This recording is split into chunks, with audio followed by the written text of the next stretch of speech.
thrilled that I'm still great friends with the guy, and I'm not just saying that because he's sitting to my left. He is also the man who hosts the show in front of this one every single day on Audience and hopefully on every radio station in America from 9 to noon. He is Dan Patrick, the host of Undeniable with Dan Patrick as well on Audience. Good to see you, sir. Good to see you again, Rich. Did I miss anything? That's quite a list right there that I've got of your... There's some Emmys in there. That's There's some awards, Yeah. stuff like that. But No, I'm good. Are you aware, we learned this last night from Mike Del Tufo. I don't know if you were there for this sort of crazy. Can you say you can re-gold? You can get the Emmy award? reconditioned. Are you aware of that?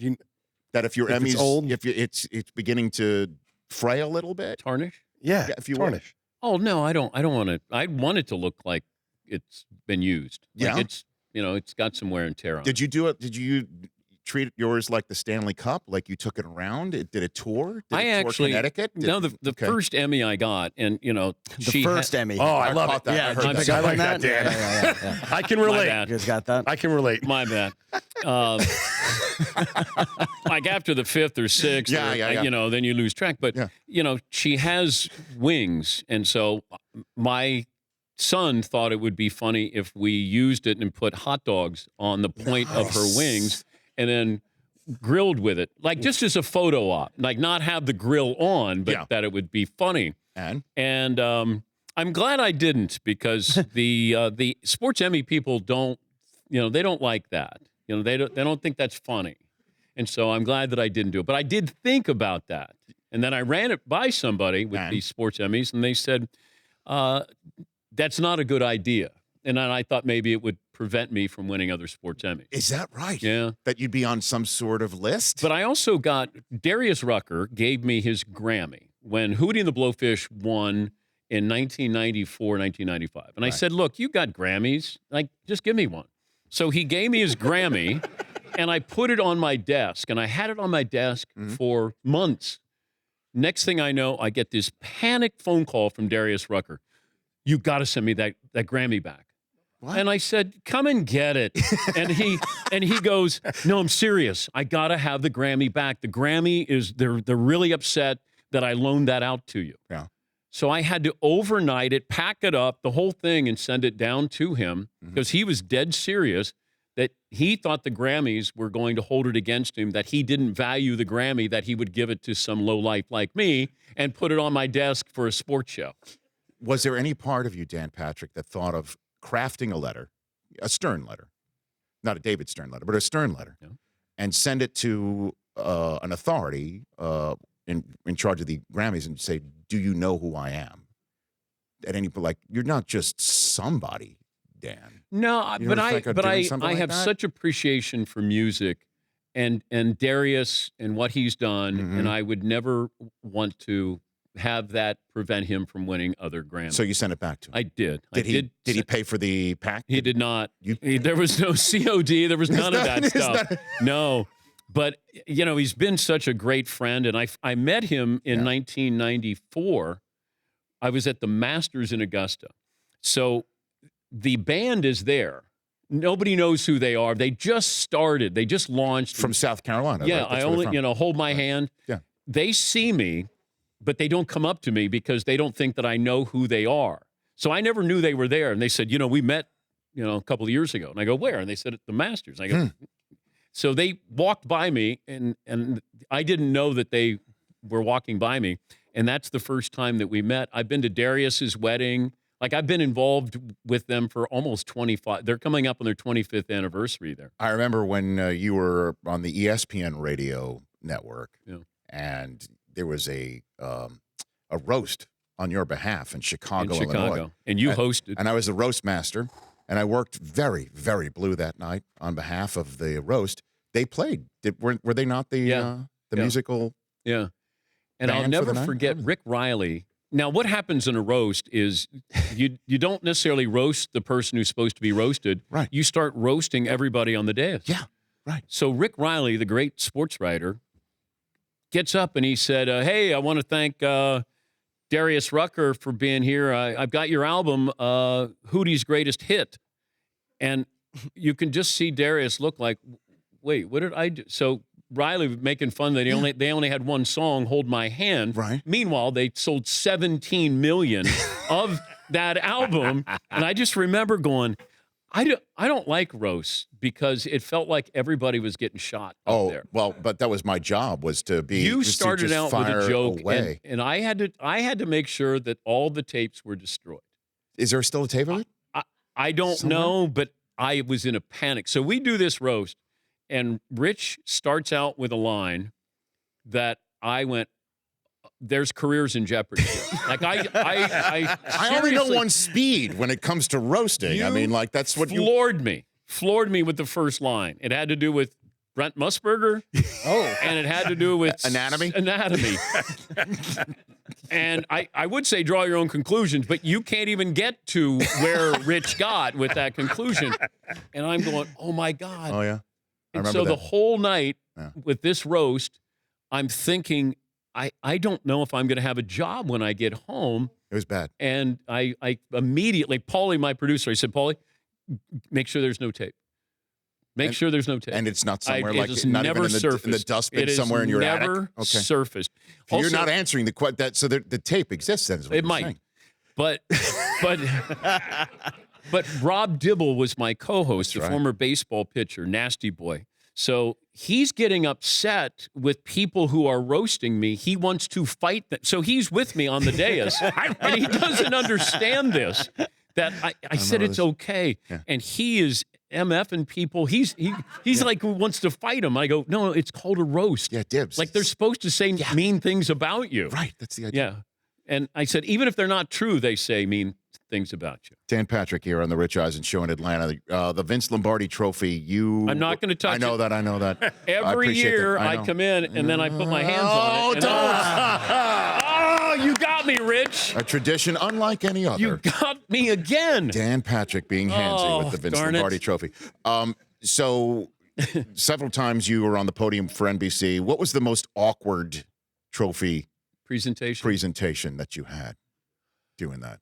Oh, they all have a moment of awkwardness. Well, it's usually with the microphone, though, right? Well, okay. Because you're told never to give that up. You never give up the microphone. So I have somebody talking to my ear as I'm handing out the Super Bowl trophy. So they're just trying to get you to move it along, maybe have 4 people up there, owner, coach, MVP, and or quarterback, and you're supposed to ask 2 questions and then move on.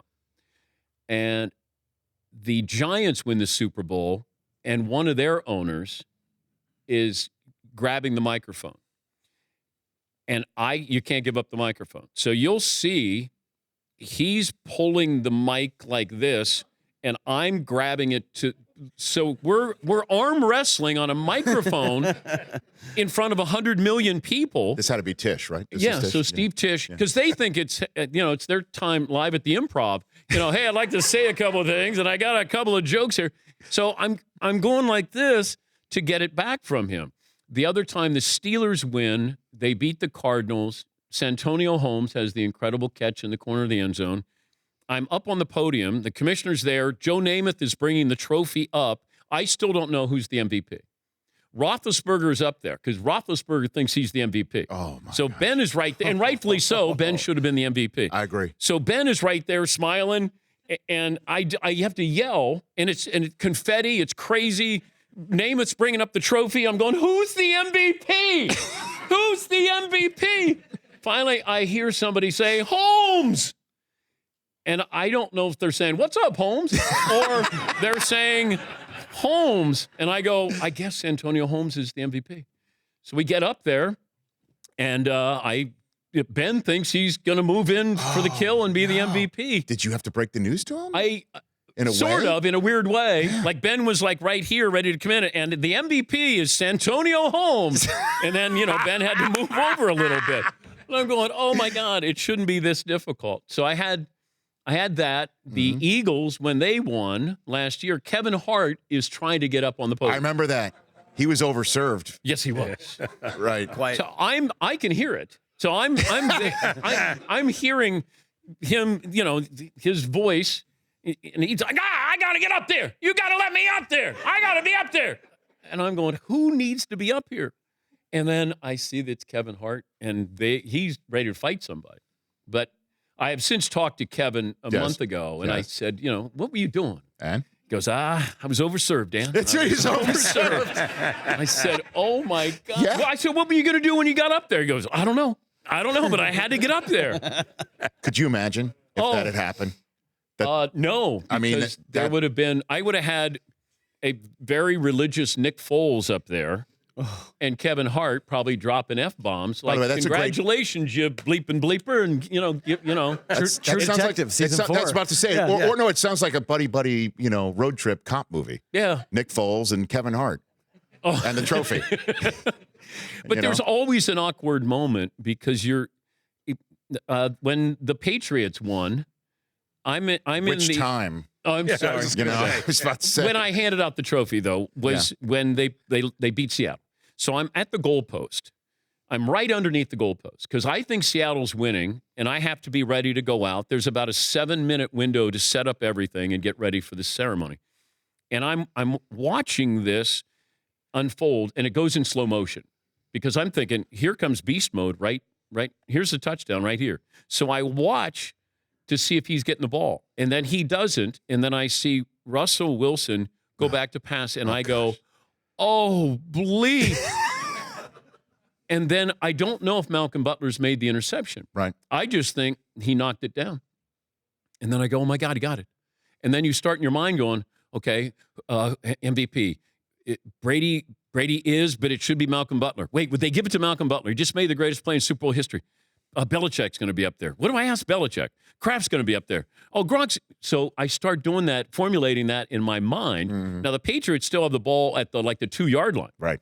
And then there's a fight that breaks out by, I think, Bruce Irvin and Gronk in the end zone. Like, it's chaos. Game ends up on the podium. And I was going to say to Brady, you're the MVP. Are you going to let Malcolm Butler drive your truck? Like, I wanted to do it in a way for him to come off as acknowledging Malcolm Butler just won you your Super Bowl. Yeah. You're the MVP. Malcolm Butler, should have been. And I thought, no, I didn't want to get cute up there, because you got to be careful when you're asking that in front of a couple, million people.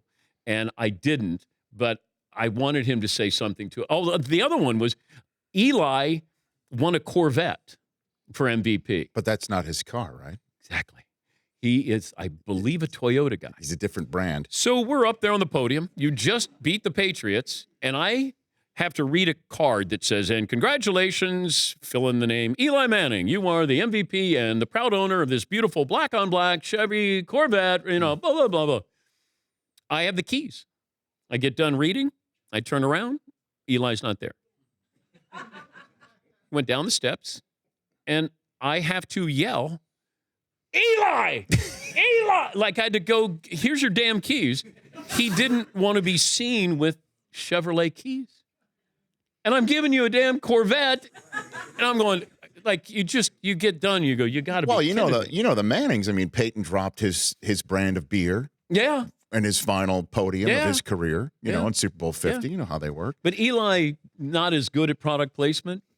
But the fact that you didn't want the keys, and he does have that Corvette, I think, at a home in Mississippi. So sources close. I tracked down that damn thing. I'm like, I'm going to find out where that thing is. But I did. I wanted to find out where that Corvette was. But the fact that you're up there in front of, once again, it's 100 million people. Right. And they only remember if you screw up.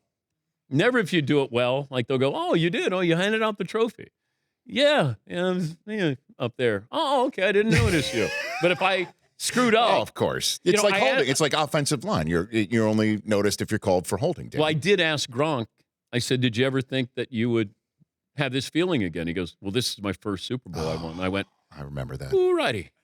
You want to get away? Oh, yeah. And then, that one, and you can't, that's all I thought about when I got down off the podium. I'm like, God. Oh, you're going to kick yourself for forever in that. And, you've got a million shows.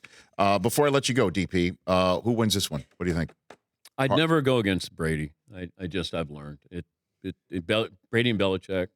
And I don't root, because people always say, who are you rooting for? Right. Give me a great story. If this is a great Super Bowl and the Rams win in the final seconds, with like a phantom no-call pass interference or something like that. I'm okay with that.